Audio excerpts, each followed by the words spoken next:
कैसे कैसे मैं फिनिश करूंगा, ठीक है। प्रॉपर प्लानिंग के साथ अच्छे से एग्जीक्यूट करना है इसको। जैसे कि मॉर्निंग के टाइम पे आप जैसे इनऑर्गेनिक का थोड़ा लर्निंग वाला पोर्शन डेली बेसिस की आदत बना लो कि जो भी इनऑर्गेनिक का मेरा लर्निंग वाला पोर्शन है मॉर्निंग जल्दी उठ के कर लूंगा। उसके बाद फिर जब आपका जैसे दो स्लॉट तो हमेशा ध्यान रखना, 9 से 12 और 3 से 6, ये दो स्लॉट आपके बहुत इफेक्टिव होना चाहिए, क्योंकि इनमें इन्हीं में आपकी एग्जाम्स होगी। तो इन्हीं स्लॉट्स में आप कोशिश करो कि मैक्सिमम चीजें सॉल्व करो, मैक्सिमम क्वेश्चन सॉल्व करो टाइमर में।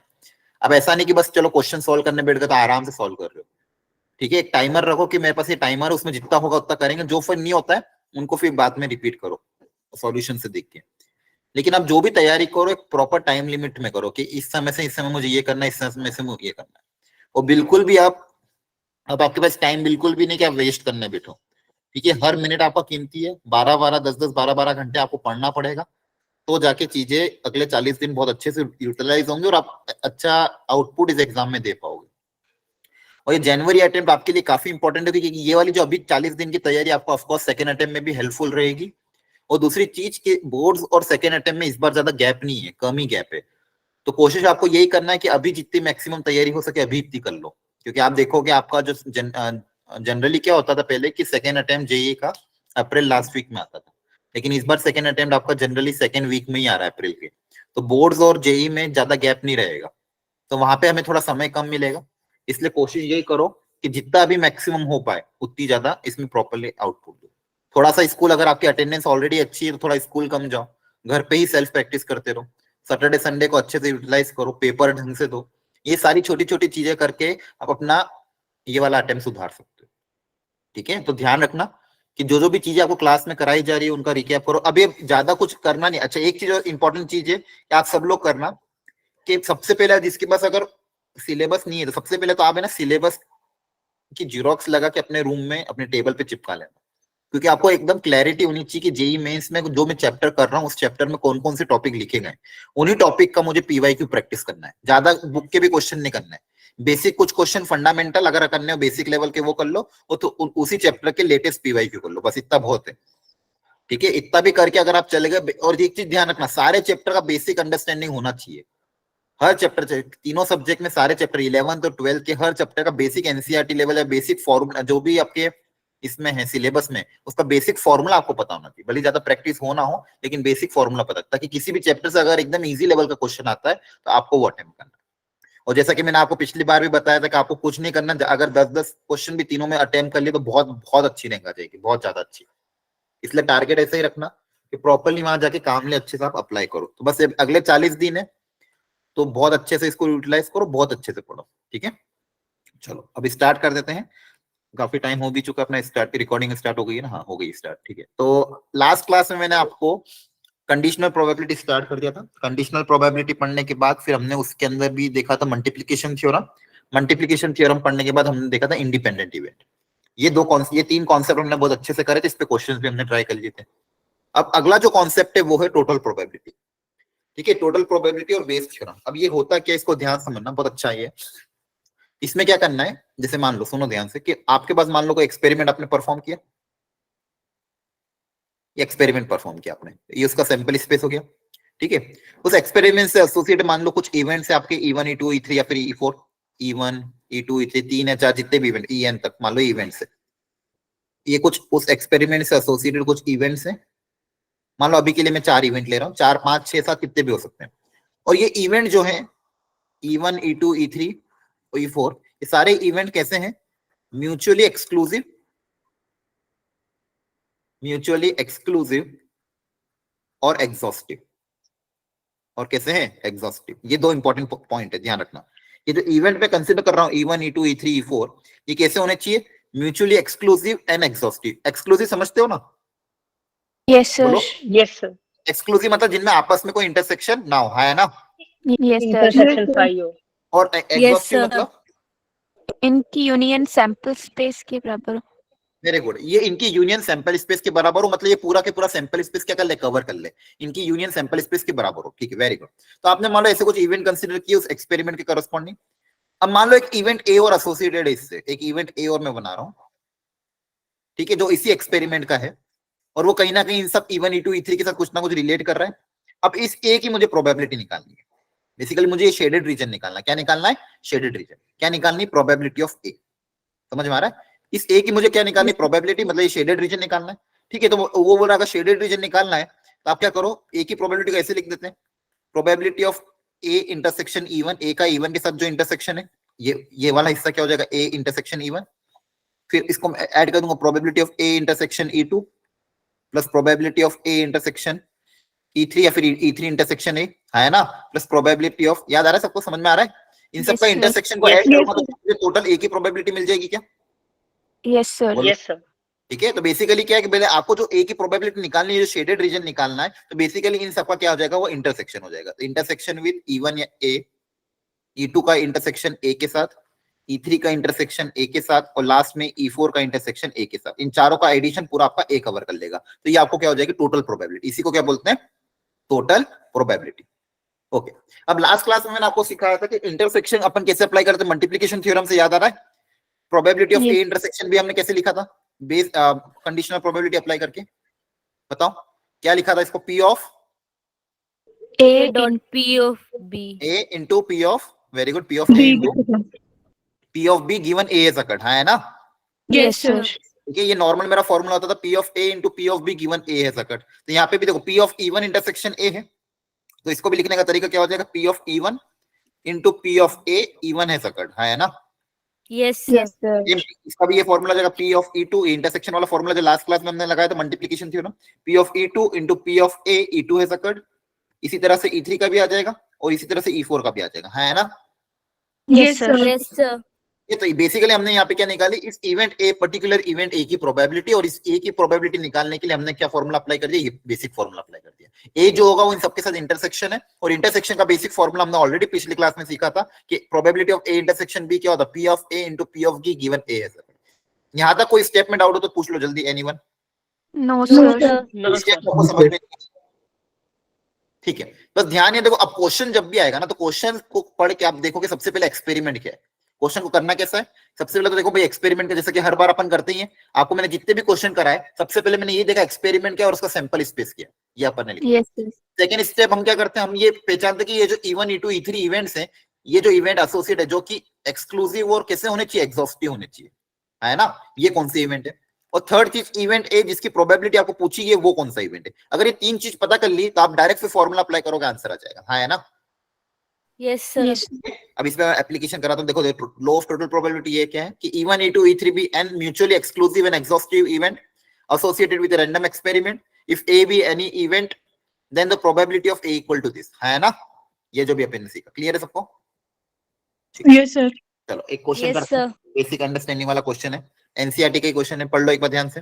इन a factory there are 3 types of machine ABC, machine A, machine B और मशीन C। तो मशीन A कितना प्रोडक्शन करती है? 25%, मशीन B प्रोडक्शन करती है 35% और मशीन C बचा हुआ 40% प्रोडक्शन करती है। ठीक है, ऑफ देयर आउटपुट इसमें से डिफेक्टिव कितने होते हैं? यहाँ पे 5% डिफेक्टिव, यहाँ पे 4% डिफेक्टिव और यहाँ पे 2% डिफेक्टिव, है ना? Yes Yes, sir. sir. ये क्वेश्चन किया हुआ है कि भाई अगर मशीन ए जो भी टोटल प्रोडक्शन है, उस टोटल प्रोडक्शन में मशीन ए जो है वो 25% आइटम बोल्ड बनाती है, मशीन बी 35% बोल्ड बनाती टोटल का, और मशीन सी जो है 40% बोल्ड बनाती टोटल। और मशीन ए जो 25% बोल्ड बनाती है उसमें से 5% उसके डिफेक्टिव होते हैं, मशीन बी के जो 35% बोल्ट है उसमें से 4% उसके डिफेक्टिव है और इसके 2% डिफेक्टिव है। अब वो बोल रहे हैं सारे बोल्ट बन गए, आपने मान लो एक में इकट्ठे कर लिए सारे बोल्ट, क्या कर लिए? एक जगह इकट्ठे हो गए। अब वो बोल रहा है कि मान लो इसमें से अगर एक बोल्ट मैंने सिलेक्ट किया, इसमें से एक बोल्ट मैंने मान लो सिलेक्ट करा, तो वो बोल्ट, पढ़ो क्वेश्चन, अब bolt is drawn randomly from the product, एक बोल्ट को अपने ड्रॉ किया रैंडमली फ्रॉम द प्रोडक्ट, वो बोल्ट डिफेक्टिव निकले, वो बोल्ट कैसा निकले? डिफेक्टिव निकले, इसकी प्रोबेबिलिटी क्या होगी? वो बोल्ट डिफेक्टिव निकले, इसकी प्रोबेबिलिटी क्या होगी? ये क्वेश्चन में पूछा गया। अब देखो यहाँ पे क्या है ना प्रॉब्लम, क्या 3 तरह की मशीन, एक तरह की मशीन होती तो मैं नॉर्मली क्वेश्चन सोल्व कर लेता। अब यहाँ पे 3 तरह की मशीन है, तीनों में अलग अलग परसेंटेज और डिफेक्टिव निकल रहे हैं। अब इस सारे तो डिफेक्टिव नहीं होंगे ना, है ना? Yes, बोलो। sir. Yes sir. सारे बोल्ट तो डिफेक्टिव नहीं होंगे, तो कुछ परसेंटेज बोल्ट डिफेक्टिव होंगे, तो इसमें तक अपन एक बोल्ट रैंडमली सिलेक्ट किया, वो सिलेक्टेड बोल्ट डिफेक्टिव निकले, इसकी प्रोबेबिलिटी आपको पूछी है। क्या क्वेश्चन समझ में आया? Yes, sir. Yes sir. ठीक है, हाँ अब बेसिकली इसमें आपको बताओ क्या ये टोटल प्रोबेबिलिटी से रिलेटेड क्वेश्चन है क्या? Yes, Yes, sir. sir. Yes, sir. हाँ, सबसे पहले एक्सपेरिमेंट तो आप समझ गए, इसमें इवेंट्स किसको मानोगे? बताओ इवेंट किसको माने? E1 E2 E3 टाइप वाले? Even. सर 5% डिफेक्टिव है, 4%। नहीं, इवेंट, नॉर्मल इवेंट कि अपना जो बोल्ट, ये तो चलो डिफेक्टिव हो तो अलग बात है, लेकिन बेसिकली पूरा सैंपल स्पेस में क्या कर रहा है, जो बोल्ट बन रहा है या तो वो मशीन 1 से बनेगा या मशीन बी से बनेगा या मशीन सी से बनेगा, है ना? Yes, sir. Yes, Yes, sir. sir. तो ये पूरा सैंपल स्पेस कवर कर रही है, तो बेसिकली आपकी जो म्यूचुअली एक्सक्लूसिव और एग्जॉस्टिव इवेंट क्या हो जाएंगे? E1 E2 E3 कि Yes, yes. bolt is manufactured from machine A, ये पहला event. Event E2 Yes. bolt is manufactured from machine B, और E3 क्या हो जाएगा? bolt is manufactured from machine C, है ना? Yes, sir. Sir. Yes, sir. ये आपके हो जाएंगे E1 E2 E3, और ये तीनों की तीनों कैसे हैं? एक्सक्लूसिव है, इनको आपस में कोई इंटरसेक्शन नहीं है, और तीनों के तीनों पूरे सैंपल स्पेस को कवर कर रहे हैं, है ना? Yes, sir. Yes, sir. अब मुझे बताओ इवेंट ए क्या मानोगे? कि डिफेक्टिव बल्ब्स हैं। वेरी गुड, जिसकी प्रोबेबिलिटी निकालनी वो उसी को इवेंट ए मानेंगे। आपको जिसकी प्रोबेबिलिटी निकालनी है ना, कि आपने इवेंट ए क्या मानोगे? कि सिलेक्टेड बोल्ट इज डिफेक्टिव, है ना? राइट? Yes, sir. Yes, ये sir. इवेंट ए हो जाएगा, ये इवेंट क्या हो जाएगा? ए हो जाएगा। तो ठीक है, तो ये क्वेश्चन था आपका E1 E2 E3, और इसी की प्रोबेबिलिटी आपको पूछी है, Yes, sir. Yes, sir. ये प्रोबेबिलिटी आपको पूछी है। तो यहाँ पे अपन टोटल प्रोबेबिलिटी का फॉर्मूला अप्लाई कर दें। बताओ क्या होगा पूरी इसका फॉर्मूला? P ऑफ कहां से स्टार्ट होगा? बताओ। P of A. A intersection ये E1. तो निकालना है। P ऑफ सबसे पहले E1 है ना? E1 से स्टार्ट होगा हाँ, सर। E1, फिर आगे क्या आएगा? P of E1 into P of A intersection. A E1 as occurred, है ना? A. पूरा फॉर्मूला यही तो था आपका, देखो ध्यान से। Yes, sir. P of E1 into P of A E1 as occurred, P of E2 into P of A E2 as occurred. याद रख लो इसको सब लोग, है ना? बोलो। Yes, sir. Yes. फिर क्या आएगा? P of Yes, E2 into P of A E2 Sir. Has occurred, और फिर थर्ड आ जाएगा P of E3 into P of A E3। ये समझ में आ रहा है कि नहीं आ रहा आप लोगों को? Yes, sir. आ रहा है? Yes, sir. अब P of E1 Yes, sir. कि Yes, bolt sir. Manufacture from machine A, E1 की प्रोबेबिलिटी क्या होगी? बताओ। 25, हाँ 25%। 25 by 100. Very good, very good. 25 by 100. 0.25। अब P of A E1 has occurred, मतलब E1 हैज अकर्ड, मतलब मशीन 1 सिलेक्ट हो गई है। अब उसमें से डिफेक्टिव बोल्ट निकले, इसकी प्रोबेबिलिटी क्या है? मशीन 1 से डिफेक्टिव 5%। वेरी गुड, समझ में आ रहा है ना? P of A E1 has occurred मतलब मशीन A से। P of 0.05. E2 बता दो। 0.35. 0.35. 0.04. 0.04. और E3 का भी सेम इसी हो जाएगा, 0.40 इंटू 0.0। 0.40. इन सबको ऐड करोगे तो आपका आंसर आ जाएगा। क्या बात समझ में आई? Yes, sir. Yes, sir. तो ये क्वेश्चन Yes, आपका yes, टोटल sir. प्रोबेबिलिटी का। आपको क्वेश्चन को पढ़ के properly E1 E2 E3 define करना है, इवेंट ए डिफाइन करना है, और जिसकी प्रोबेबिलिटी हमको पूछी रहती है, और इस तरह से टोटल प्रोबेबिलिटी का फॉर्मूला अप्लाई होगा, है ना? Yes. Yes, sir. ठीक। Yes, sir. ठीक है, यहाँ पे मैंने आपके लिए 2 सॉल्व एग्जांपल भी दिए हैं, इनको अच्छे से प्रॉपर्ली सॉल्व करना, खुद से पहले बिना देखे फिर सॉल्यूशन देखना। क्लियर है? Yes, sir. Yes, sir. ठीक है। अब देखो, इसी से रिलेटेड बेस थ्योरम होती है, तो उसको भी हम इसके साथ ही पढ़ लेंगे। बेस थ्योरम भी सेम कॉन्सेप्ट होता है कि अगेन यहाँ पे मान लो आपने कोई एक्सपेरिमेंट परफॉर्म किया, उससे एसोसिएटेड कुछ इवेंट है E1 E2 E3 E4 type से, जो कि आपस में म्यूचुअली एक्सक्लूसिव और एग्जॉस्टिव है। ठीक है, मान लो यहाँ पे फॉर एग्जांपल 4 इवेंट कंसीडर करते हैं, E1 E2 E3 E4, 3 4 5 कितने भी हो सकते हैं, 2 भी हो सकते हैं। ठीक है, तो ये 2-3 इवेंट जो भी है आपस में म्यूचुअली एक्सक्लूसिव और एग्जॉस्टिव है। अगेन कोई इवेंट ए एसोसिएटेड है, event A is associated with this. अब इस बार, पिछली बार जैसे आपको प्रोबेबिलिटी क्या पूछी थी? एक ही प्रोबेबिलिटी पूछी थी टोटल में। इस बार प्रोबेबिलिटी पूछेंगे कि प्रोबेबिलिटी ऑफ कोई भी एक इवेंट, ये जो E1 E2 E3 है, इनमें से किसी एक की प्रोबेबिलिटी पूछेंगे। Given A has occurred, given A has occurred, मतलब इस बार आपका ये जो इवेंट ए हो जाएगा, ये कौन सा इवेंट हो जाएगा? गिवन इवेंट, ये ऑलरेडी हो चुका है ना? समझ में आ रहा है? Yes, base sir. थ्योरम को फॉर्मूला जब हम अप्लाई करेंगे, बेस थ्योरम वाले क्वेश्चन में क्या होगा? ये जो इवेंट ए होगा ये ऑलरेडी हो चुका है। ठीक है, ऑलरेडी अकर्ड ऐसा इवेंट होगा, ऑलरेडी अकर्ड, तो वो आपका इवेंट ए हो जाएगा। और जिसकी बेसिकली E1 E2 E3 इसकी प्रोबेबिलिटी मुझे क्या करनी पड़ेगी? निकालनी पड़ेगी। तो बेसिकली मैं बेस थ्योरम की मदद से किस तरह की प्रोबेबिलिटी निकालूंगा? P ऑफ E, यहाँ पे EI लिखा है मैंने, तो EI की जगह कोई भी ए कर सकता है, E1 E2 E3 E4, तो आपको इसकी प्रोबेबिलिटी निकालनी, P of EI given A has occurred. तो बेस थ्योरम की मदद से, मतलब बेस थ्योरम इस तरह के क्वेश्चन का आंसर करेगा। पिछली बार क्वेश्चन हमने किस तरह का किया था? जहां पे टोटल ए की प्रोबेबिलिटी पूछी थी, हमने किसकी प्रोबेबिलिटी निकाली थी? ए की प्रोबेबिलिटी। इस बार किसकी प्रोबेबिलिटी निकालेंगे? किसी भी पर्टिकुलर इवेंट की, given A has occurred, given A has occurred. क्या ये बात समझ में आ रही है? Yes, sir. Yes, sir. इसका फॉर्मूला बहुत आसान है, आप खुद से कर सकते हो। देखो ध्यान से, मुझे बताओ कंडीशनल प्रोबेबिलिटी कैसे निकालते हैं अपन? जैसे मान लो यहाँ पे मैं E1 लिख देता हूँ, फिलहाल के लिए E1 ले लेते हैं। तो कंडीशनल प्रोबेबिलिटी का फॉर्मूला अप्लाई करो, इसका आंसर क्या आएगा? Probability of even intersection A A upon probability of E1 A. intersection है, upon divided by probability of A. Probability of A. ये कंडीशनल प्रोबेबिलिटी में यही सीखा था हमने, आया ना? Yes, sir. Very Yes, good. sir. अब वापस इसके बाद हमने दो चीज और सीखी। अपन ने मल्टीप्लिकेशन थ्योरम सीखी थी। बताओ इसमें मल्टीप्लिकेशन थ्योरम अप्लाई करेंगे तो क्या आ जाएगा? P of Probability P of E1 P of into probability of A, probability of E1. Very good. ये अभी अपन ने मल्टीप्लिकेशन थ्योरम में सीखा था, है ना? Yes, right. Yes, sir. और नीचे P of A, और P of A निकालना अभी अपन ने निकाला इससे, total probability. P of A का फॉर्मूला देख लो, P of A का फॉर्मूला ये है। yes, sir. P of A का फॉर्मूला नीचे लिख देंगे, उसमें क्या देंगे? चारों क्या देंगे? P of E1 into P of A, E1 है सकट, plus P of P E2 of E2, P of into P of A, A, E2। P of very good. और लास्ट कहां तक जाएगा? P of E4 तक yes, sir. Yes, into sir. P of A, E4। ये आपका formula Bayes theorem का। ये आपका फॉर्मूला है क्या का? बेस थ्योरम का। किसी भी पर्टिकुलर इवेंट की प्रोबेबिलिटी आपको पूछेंगे, given A has occurred, given A has occurred. तब आपको ध्यान रखना है, ए किसको मानना है? जो इवेंट हो चुका है, गिवन इवेंट। ए किसको मानना? जो ऑलरेडी Yes, हो sir. चुका है। और किसी पर्टिकुलर इवेंट जो म्यूचुअली एक्सक्लूसिव एग्जॉस्टिव इवेंट है, उसमें से किसी एक की प्रोबेबिलिटी अगर पूछिए, अगर ऐसी कंडीशन अप्लाई हो रही है तो हम बेस थ्योरम अप्लाई करेंगे। तो देखो अब होता क्या है ना, प्रोबेबिलिटी में जब पूरा चैप्टर आप पढ़ लोगे, आपको एक क्वेश्चन आएगा, तो क्वेश्चन को पढ़ के सबसे पहले यही जज करना पड़ेगा कि ये इसमें कौन सा कॉन्सेप्ट अप्लाई होगा। क्या यहाँ पे टोटल प्रोबेबिलिटी का फॉर्मूला अप्लाई होगा? क्या यहाँ पे बेस थ्योरम का फॉर्मूला अप्लाई होगा? क्या यहाँ पे आगे जाके रैंडम वेरिएबल का फॉर्मूला अप्लाई होगा? या फिर क्लासिकल थ्योरम अप्लाई होगा? ये सब प्रैक्टिस ही आएगा, लेकिन बेस थ्योरम कहाँ पे अप्लाई होगी वो अपने आप दिख जाएगा।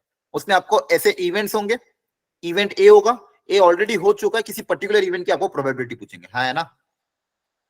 Yes, sir. जैसे अगर मैं इसकी बात करूं, जैसे ये पिछला जो क्वेश्चन दिया था, इसी में इसको मॉडिफाई कैसे कर सकते हैं वो लोग ऐसे बोलेंगे कि मान लो ये आपका पूरा एक्सपेरिमेंट था, आपने एक बोल्ट सिलेक्ट किया, चेक किया, वो डिफेक्टिव निकला। चेक करके क्या निकला? वो डिफेक्टिव। मतलब ये ऑलरेडी पता है कि अपन ने जो सिलेक्टेड बोल्ट निकला वो कैसा निकला? डिफेक्टिव। अब वो पूछेंगे फाइंड द प्रोबेबिलिटी दैट वो जो डिफेक्टिव बोल्ट निकला है वो मशीन 2 से आया हो। क्या निकला हो? मशीन 2 से आया। तो बेसिकली यहाँ पे क्या पूछा? मशीन 2 का प्रोबेबिलिटी पूछे, provided selected Yes, bolt defective, है ना? तो ऐसे केस में हम क्या अप्लाई करेंगे? Bayes theorem. क्या बात समझ में आ रही है? Yes, sir. Yes, sir. ठीक है, ये आपको इस पे क्वेश्चंस करते हैं शांति से। जैसे पिछले क्वेश्चन मैंने बताया भाई, कोई पर्टिकुलर इवेंट की प्रोबेबिलिटी आपको पूछेंगे, given A has occurred, given A has occurred. ठीक है, पढ़ लो इस क्वेश्चन को ध्यान से।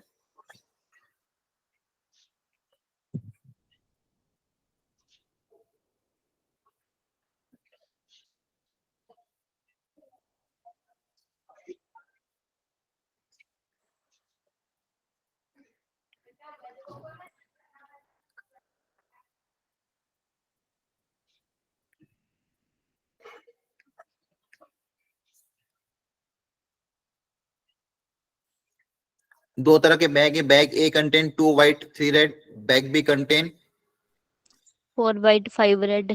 4 व्हाइट 5 रेड। ठीक है, one ball is drawn at random from a randomly selected bag. इन दोनों में से किसी एक बैग से बॉल को निकाला गया, and it is found to be red. मतलब वो बॉल कैसे निकली? रेड। ये ऑलरेडी इवेंट हो चुका है ना? Yes, sir. Yes, sir. तो ये इवेंट हो चुका, तो इसको आप क्या मानोगे? इवेंट ए की E1 E2 E3? Event Sir, A. A. जो इवेंट ऑलरेडी हो चुका उसको हम इवेंट ए मानते हैं, है ना? Yes, अब sir. पूछा क्या? Yes, sir. Yes, probability the ball is drawn from the bag, मतलब वो बैग बी से बॉल निकाली गई, इसकी प्रोबेबिलिटी पूछी है ना? तो ये मेरा E1 Yes, E2 sir. E3 में से आया। Yes, sir. तो मुझे बताओ इवेंट्स क्या होंगे E1 E2 E3 वाले? from bag 1 or from bag 2. कोई पॉसिबिलिटी है देखो प्रोबेबिलिटी जिसकी पूछी है वो देख लो ना। Ball is drawn Yes, from sir. Bag B, तो आपके दो तरह के इवेंट होंगे कि या तो ball is drawn from bag 1, या Or तो ball ball is drawn from bag bag 2. ए, या फिर बॉल ड्रॉन फ्रॉम बैग। ये दो ही पॉसिबिलिटी है ना? इसके अलावा कोई Yes, पॉसिबिलिटी होती है? No, sir. No, sir. मतलब ये दोनों इवेंट क्या म्यूचुअली एक्सक्लूसिव और एग्जॉस्टिव हो गए, पूरे सैंपल स्पेस को कवर करेंगे, है ना? Yes, sir. Yes, sir. Yes. कि मेरे पास यही दो पॉसिबिलिटी कि मैं जो भी बॉल निकालूंगा या तो बैग ए से निकालूंगा, बैग बी से निकालूंगा। तो ये मेरे दोनों इवेंट E2 हो गए। ये मेरे क्या हो गए? एक ये हो गया इवेंट और होगा E2। अब इवेंट ए बता दो क्या होगा? Red ball is drawn. हाँ, बॉल ड्रॉन इज रेड, हाँ है ना? Yes, sir. Yes, sir. जो इवेंट ऑलरेडी हो चुका है, गिवन इवेंट, आपको मैंने बताया given event ball drawn is red, very good. अब मुझे बताओ किसकी प्रोबेबिलिटी पूछी गई है? तो ball B back C. Ball B की। हाँ, मतलब यहाँ पे B back किस तरह से single लिखूंगा B. मैं? B when Probability B of E E2 by B. E2 E of E2 E2 by A. occurs. A हाँ, E2 given A is red, हाँ है ना? A occurred. Yes, sir. yes sir. ये सब ये आपने समझ लिया, मतलब पूरा कॉन्सेप्ट क्लियर हो जाएगा। क्या ये 3 स्टेप समझ में आई कि नहीं है, बताओ। Yes, sir. yes sir आ गई। आ गई। अब यहाँ पे कंडीशन फॉर्मूला अप्लाई कर देंगे, ऊपर क्या हो जाएगा? yes sir. इनका इंटरसेक्शन P ऑफ, बताओ Yes, formula P P of of E2 E2 dot P of A P of P A of of E2 occurs. E2 occurs. अब ये सेम नीचे चल जाएगा सबके लिए, E1 और E2 सेम फॉर्मूला sir. जो ऊपर लिखा सेम नीचे लिख दोगे। P ऑफ एक बार Yes, E1 sir. के लिए, एक बार E2 के लिए, हाँ है ना? Yes, yes sir. sir. एक बार E1 के P लिए of E2 A E2 के लिए रख दोगे, E1 occur. ठीक है? देखो एक बार फॉर्मूला देख लो सब लोग, बेस थ्योरम का यही फॉर्मूला था, हाँ है ना? ऊपर जो चलता है Yes, sir. yes इस तरह का sir. नीचे होता है, बस सबके लिए हो जाता है। ये फॉर्मूला सबको याद है ना? yes sir. sir. ठीक है, फॉर्मूला याद रखना। एक बार वापस लिखा देता हूँ। जैसे मान लो E2 का निकालना, तो P ऑफ E2, अगर मान लो आपको ये निकालना P of E2 given A has occurred, तो ऊपर आएगा E2 का P of E2 into P of A, E2 has occurred, आया ना? और नीचे सबके लिए, एक बार E1 के लिए सेम फॉर्मूला ऊपर जो लग रहा है, सेम फॉर्मूला एक बार E1 के लिए लगाओगे, एक बार E2 के लिए लगाओगे, E3 के लिए लगाओगे, E4 के लिए लगाओगे, हाँ है ना? Yes, sir. चलो, Yes, sir. अब मुझे Yes, sir. इन सबकी वैल्यू बताओ आराम से। सबसे पहले मुझे बताओ P ऑफ E1 और E2 की वैल्यू क्या होगी? प्रोबेबिलिटी ऑफ E1 सोच समझ के क्वेश्चन को पढ़ के बताओ। P ऑफ E1 और P ऑफ E2 कितना होगा? बॉल ड्रॉन फ्रॉम बैग ए और E2, मतलब इवेंट E2 क्या था कि बॉल ड्रॉन फ्रॉम बैग, मतलब बेसिकली कोई एक बैग सिलेक्ट करना है A और B में से। yes Yes, sir. Yes, sir. Bag A के सिलेक्ट करने की प्रोबेबिलिटी कितनी होगी? 1/2. एक बचा दो। बाय 2। बहुत 1 बढ़िया। by 2. हाँ, क्योंकि आपके पास दो ही बैग है, बैग ए को सिलेक्ट करने की प्रोबेबिलिटी 1/2 और बैग बी को भी सिलेक्ट करने की प्रोबेबिलिटी 1/2. 1 by 2. तो ध्यान रखना है, 1/2। टोटल प्रोबेबिलिटी हमेशा कितनी होनी चाहिए? 1, क्योंकि पूरा सैंपल स्पेस को कवर करना चाहिए। Yes, sir. yes sir. Yes, ठीक है, sir. ये इवन ओके। अब दूसरी निकाल, अब देखो ये इसकी वैल्यू तो पता चल गई, इसकी वैल्यू पता चल गई। अब दूसरी क्या निकालनी? P of A E2 and E1। P मुझे आप of बताओ A की P निकालनी। Of A E1 has occurred, इसका मतलब क्या होगा? 3/5. हाँ, इसका मतलब क्या है कि ball drawn is red from bag 1, मतलब बैग 1 से रेड बॉल की प्रोबेबिलिटी है ना? 5 में से yes Yes, sir. Yes, कितनी हो sir. जाएगी वो? 3/5. 3 by 5. Very good. और दूसरी आपको क्या पता करनी? P of A E2 has occurred, मतलब बैग 2 से रेड आने की प्रोबेबिलिटी, क्योंकि इवेंट A क्या रेड है। 5/9. 5/9. Sir 5/9. 5 by 9. सारी वैल्यू पता चल गई, वैल्यू पुट अप करके आंसर निकाल लोगे। Yes. Yes, yes sir. sir. Yes, sir. देखो ये दो मेजर कॉन्सेप्ट है, बोर्ड में गारंटी है कि एक क्वेश्चन इस पे आना ही है। बेस थ्योरम का सीबीएसई का फेवरेट टॉपिक होता है, तो वो एक क्वेश्चन बेस थ्योरम पे आपको देंगे, और आपको एनसीईआरटी में बेस थ्योरम पे बहुत अच्छे क्वेश्चंस दिए गए। तो आपका आज का होमवर्क यही रहेगा कि क्लास के बाद आप पूरी एनसीईआरटी ढंग से सॉल्व करोगे, बेस थ्योरम खासकर, yes sir. ठीक है? तो ये देखो, ये दो कॉन्सेप्ट, एक तो टोटल प्रोबेबिलिटी और ये बेस थ्योरम, क्या ये दोनों आपको समझ में आए? yes sir. Yes, sir. Yes, sir. Very good. चलो अब आप फटाफट इसको ट्राई करके मेरे को फाइनल आंसर बताओ कितना है। अच्छा, ये तो हो चुका है, ये तो हो जाएगा सेम में, ठीक है? ये वाला थोड़ा सा रफ है, और इसके अलावा चलो ये वाला ट्राई कर लो। सब लोग ये वाला ट्राई कर लो एक बार, फिर अपन पिछला क्वेश्चन पे आएंगे वापस।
हो गया?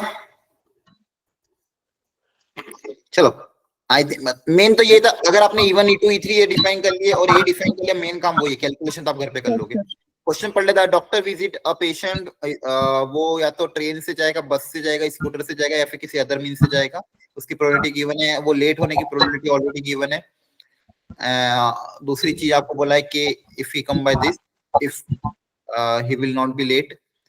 दूसरे means if he arrive late, when he arrive late find the probability. बताओ E1 E2 ये किसको माने? बताओ। Sir event that doctor train से, coming very from good, very good train से, डॉक्टर, फिर बस से, फिर स्कूटर से। Very good. डॉक्टर विजिट, ये सबने यही माना था। Yes sir. Yes, बहुत sir. बढ़िया, यही मेन था। डॉक्टर विजिट बाय ट्रेन, या तो doctor visit From by bus, bus, या फ्रॉम स्कूटर, स्कूटर, या फिर from other other mean of transport. Other mean, या very good, other means of transport. ये आपका हो गया E1 E2 E3 और E4। वेरी नाइस, बहुत बढ़िया। अब मुझे ये बता दो ए क्या होगा? Doctor arrive late. Very good, जो Doctor इवेंट arrives हो late. चुका है, क्या इवेंट हो चुका है? ही अराइव्स लेट। वेरी गुड, ही अराइव लेट, मतलब डॉक्टर अराइव लेट। क्लियर है? Yes Yes. Sir. Yes, sir. आपने ये माना था यहाँ तक? Yes sir. अगर आपने ये मान लिया फिर तो क्वेश्चन कुछ बचा ही नहीं, आपको हो गया सॉल्व। अब बताओ किसकी प्रोबेबिलिटी पूछी है? बताने की वो वो ट्रेन ट्रेन से से आया है। आया मतलब जो मतलब ये बोलो E1 E2 E3 क्या लिखूं यहाँ पे? E1 conditional A. Very good, E1 probability of E1 given A is occurred, है ना? Yes sir. Yes Yes, sir. sir. इसका Yes, फॉर्मूला sir. भी बता दो मुझे, ऊपर क्या आएगा? Probability of probability of Probability of E1 E1 dot probability of A A, conditional E1. Probability of E1। Very good. E1 और नीचे first. चारों के लिए छाप देंगे? Yes, sir. Yes sir. Yes, sir. बस, वेरी गुड, बहुत बढ़िया। नीचे चारों के लिए छाप दोगे, E1 के लिए, E2 के लिए, और लास्ट E4 के लिए। ये आपने काम कर दिया, मतलब बहुत बढ़िया काम कर दिया मेरे लिए। Yes, मुझे सब sir. एक एक करके चीजें बता दो, सारी जो जो वैल्यू है। सबसे पहले मुझे बता दो P ऑफ E1 कितना होगा? Sir 3 3 by by 10। 10। Very good, ये सबको दे। P ऑफ E2 1/5, ये 1/10 3/4 है ना? ये 1/5.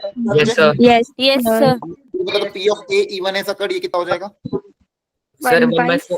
4. 1/4। 1/5. P ऑफ A E2 है सकड़ 1/3. 1/3। 1/3। P ऑफ A E4 है सकड़, Sir, वो तो निकाल। 1. नहीं वो 0 होगा। जीरो होगा। हाँ, क्योंकि वो क्या बोला, अगर वो अदर मींस ऑफ ट्रांसपोर्ट से जाता है वो कभी भी लेट जीरो नहीं होगा होता। सर। हाँ, उसकी Yes, probability sir. क्या होगी? Yes, है ना? 0 जी। Yes, sir. Value put up करके आंसर निकाल लोगे? हाँ जी sir. Yes, yes sir. Sir निकालिए। बहुत बढ़िया, ये यहाँ पे मैंने कर भी रखा है आपके लिए, घर पे जाके आंसर मैच कर लेना।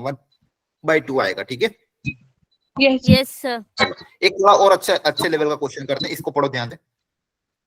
थोड़ा सा यहाँ पे लैंग्वेज में घुमाया इन्होंने, अच्छे से अटेम्प्ट करो इसको।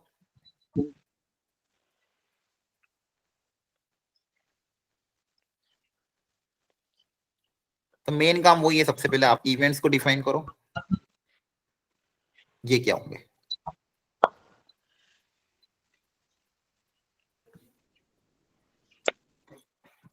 उफ,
चलो बताओ, इवेंट्स किसको माने? ये वाले क्वेश्चन पढ़ो ध्यान से, देखो। अब man Even man speak truth. Truth वाला आएगा सर। ठीक है, Even. Sir, ठीक है। 6 आएगा या 6 नहीं आएगा? ओके, 2-3 तरह के आंसर आ रहे हैं, एक बार पढ़ लेता हूं मैं क्वेश्चन।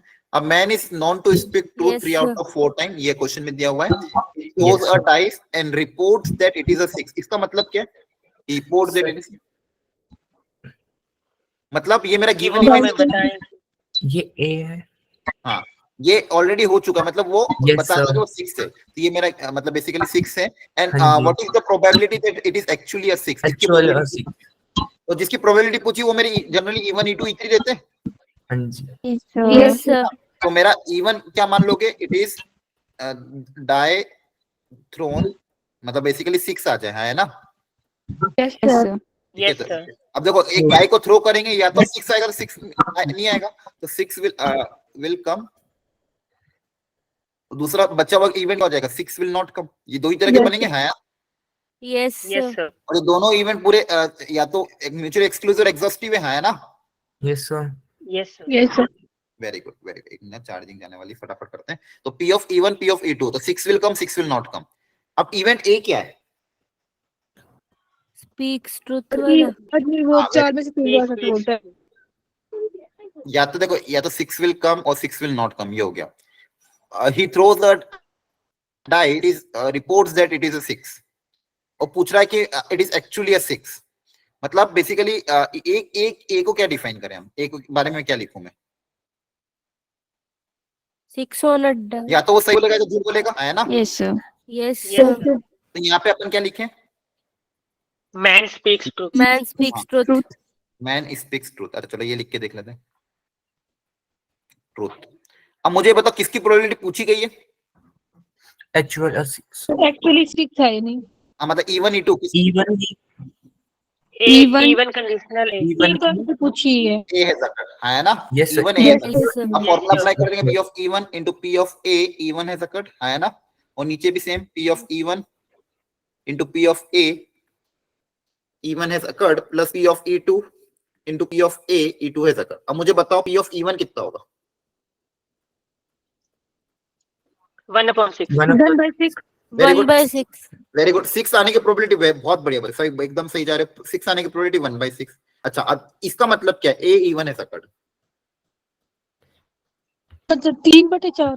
1 by हाँ, ए स्पीक ट्रूथ, और सही में भी 6 आया और वो सही बोल रहा है, मतलब सच आने की प्रोबेबिलिटी है ना? Yes, Yes, sir. sir. मेरी की देख, Yes, basically sir. Event has occurred, event has occurred मतलब उसने डाई को थ्रो किया, 6 आया, और उसने भी 6 बताया क्या कि 6 आ रहा, मतलब वो सच बोल रहा है। Yes, sir. Yes. 1 by Yes, sir. सच की प्रोबेबिलिटी कितनी गिवन है? Yes, sir. 3/4। 3/4। 3/4। 3/4. 3/4. ये वाला तो सेम ऐसा कैसा आ जाएगा? अब Yes, sir. E2 पे आते हैं। प्रोबेबिलिटी ऑफ E2 कितना है? 6 will not come. 5/6। 5/6। 5/6. Probability of A E2 है जकड़, मतलब 6 नहीं आया, लेकिन वो 1/4. 1 by 4. 1/4. वो क्या बोल रहा है? झूठ बोल रहा है, तो 1/4। इसको आप सिंपलीफाई करोगे तो आपका आंसर आएगा। क्या ये बात समझ में आई? Yes, sir. Yes, Yes, sir. Yes, sir. Question थोड़ा टफ लगा था, लेकिन आपने कॉन्सेप्ट को समझ लिया, तो फिर आप धीरे धीरे सबको देखो। मैंने कर क्या रहा हूँ, बेसिकली जिसकी प्रोबेबिलिटी पूछी है उसको E1 E2 मानेंगे, और जो गिवन है उसको A मान लेंगे, हाँ, है ना? Yes sir. Yes, sir. Great great great. अब देखो थोड़े जेई के क्वेश्चन थे, ये इसी साल का क्वेश्चन है, 2023 का। एक बार चलो ट्राई कर लो। मैं तो चार्जर कनेक्ट कर लेता हूँ।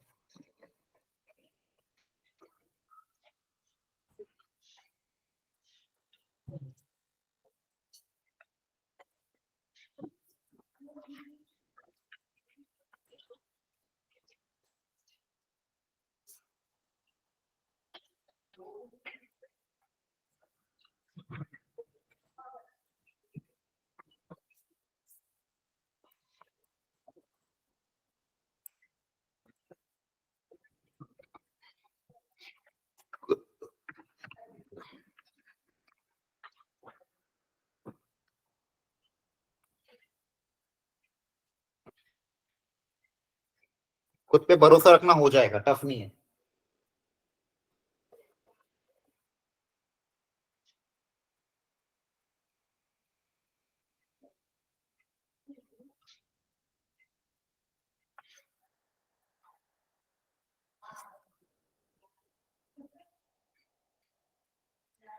मुझे बताओ E1 E2 ये इवेंट्स क्या होंगे?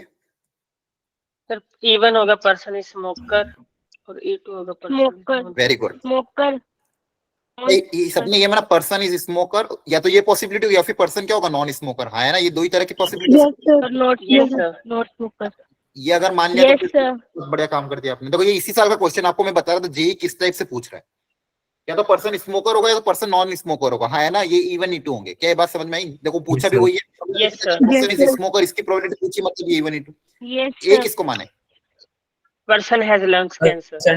Person is diagnosed with lung Sir, cancer, मतलब ये ऑलरेडी lung हो चुका है, cancer मतलब के ये साथ इवेंट ए होगा। Yes, sir. Yes, sir. Person Yes, has sir. Lung cancer, उसको लंग कैंसर हो, ये इवेंट ए हो जाएगा। वेरी गुड, बहुत Lung बढ़िया। cancer. मुझे बताओ किसकी प्रोबेबिलिटी पूछी गई है? Probability of even conditional A. ये ऊपर से level है नहीं। Probability Very even. ए Conditional है ना, A. फॉर्मूला अप्लाई कर देंगे जो भी हमने रटा था, even P of A Yes. Even has occurred. Sir. हाँ, पी ऑफ इवन Probability ऊपर of वाला नीचे आ even. जाएगा, Yes, इवन और sir. ई2 दोनों के साथ।